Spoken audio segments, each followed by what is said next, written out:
Good evening, everybody. Uneducated Economist here. So, I had a request to talk a little bit more about the whole GameStop and the Reddit movement, the Reddit community movement to knock out a bunch of these hedge funds, buying up stock where these hedge funds are heavily leveraged in a short position. Now, it's pretty interesting what's going on because I don't think anything like this has ever been imagined by the Wall Street firms or executives or anybody else up there, any of those brokers.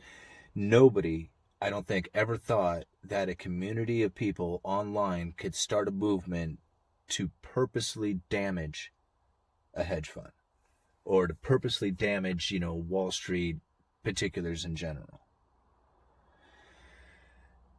And it's pretty interesting because really this whole scheme is ultimately a pump and dump. That's what it is. You're pumping this stock up on purpose, driving the price up on purpose, getting people to go into it so that the prices will go up on the idea that you're going to damage this hedge fund. But really what it's doing is it's making a lot of people very rich, the people who owned that stock before it happened. Now, they're moving on. They're moving on to other stocks. They're not just staying there. And it's going to create rules and regulations that's going to prevent things like this from happening. Now, what that's going to look like, who knows? I mean, but that's, if this continues, that's exactly what will happen.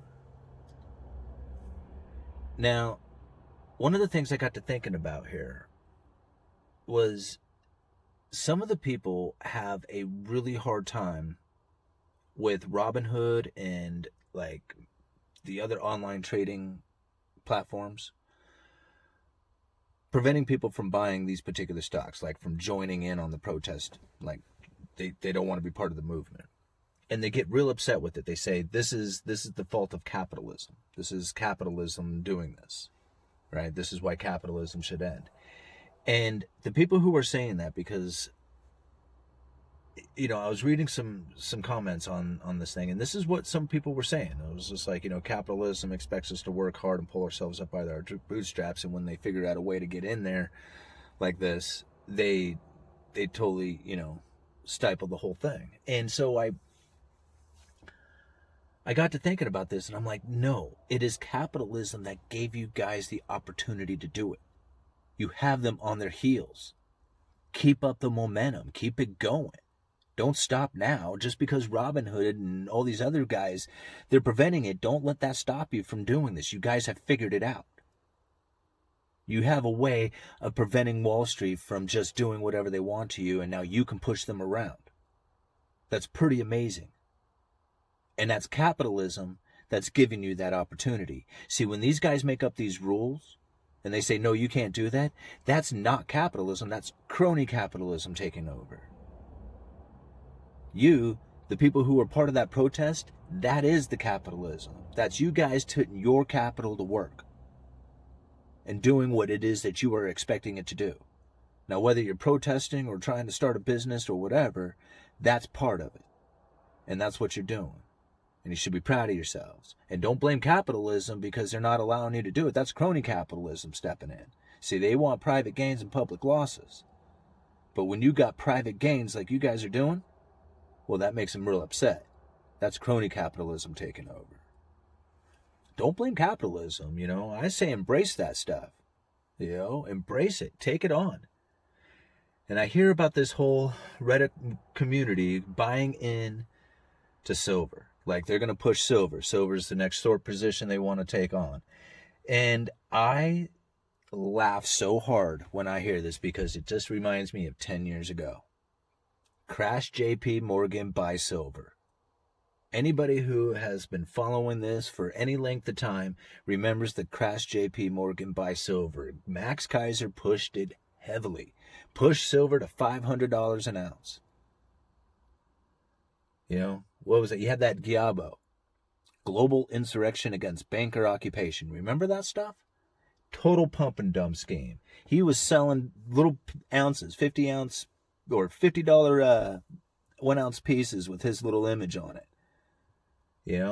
I look back on that and I think All that time when it was running up to 50, they were pushing people to buy, run it up to $500 an ounce. Total pump and dump scheme. And I was part of it. I was just like, yeah, let's see silver at $500. Let's crash JP Morgan, buy silver. You know, who cares what price you're paying? $35 an ounce, I don't care. You know, I look back on that and I was just like, they didn't even come close to crashing JP Morgan. I don't even think I hurt them a little bit. What happened to silver? Crashed all the way down into the teens from $50 an ounce. Now, I could have been mad about it, saying like, you know, oh, you guys, you're just a bunch of scammers. You pumped it up. You know, got like guys like me, the working class, you know, try to put their savings into silver, and look what it did. And now my holdings are totally down. But I look back and I think, God, I had that silver. Because it was an insurance policy and it paid off quite a few times. Because if I had left it in cash, I would have spent it. But being in silver, you seem to hold on to it. And in my absolute dire needs, when I needed money to buy a car, twice, I used silver to get it. Thank God I had it. I don't care how much I paid for it. It didn't matter at that point how much I had paid. It was just how much did I have? How many ounces did I have? And that's the way I feel about it today. So these guys, if they're going to run into silver and they're going to run silver up to ungodly numbers like they did with this GameStop thing, I hate to say it, but I'm not there with you guys. I'm not going to be there. Go ahead. Okay? Because when it goes up to $100, $150, $200 an ounce, if you guys can get it there, I mean, you are going to see some crazy things happening in the market. You may crash all kinds of banks. Who knows? I have no idea how heavily leveraged these banks are actually in silver. But I know that it's incredibly undervalued. And if you run it up to $200 an ounce, there's going to be some major changes taking place inside of the economy. I'm sure of it. But I'll be cashing out at 200. Not all of it, but a bunch of it. $200 an ounce, 10 times, you know, basically what it is now. And you wouldn't cash out, at least a good chunk of it, and try and find some other undervalued, unappreciated asset out there while a pump and dump is happening. I mean, who wouldn't? If I owned GameStop right now, I'd be out.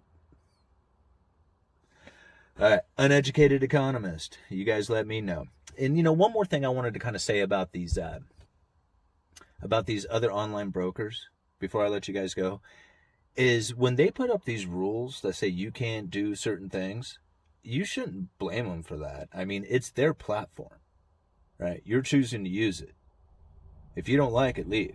Go find someplace else. And if all these other ones, you know, choose not to let you play that game, then figure out a way to play the game. I mean, there's somehow you guys are smart enough to have learned how to do this to a hedge fund and sucks, what, 70, at least, I guess it's better than $70 billion has been taken in losses from this little move, which isn't little at all. It's very significant and it's very real and it's very important to follow. Because if it does continue, we're going to see some major changes come to the way, you know, trading is done. They're not going to allow this. It's crony capitalism. Remember that. It's private gains and public losses. And they're not going to allow, you know, social media to start pushing them around. Okay. Uneducated Economist, you guys let me know.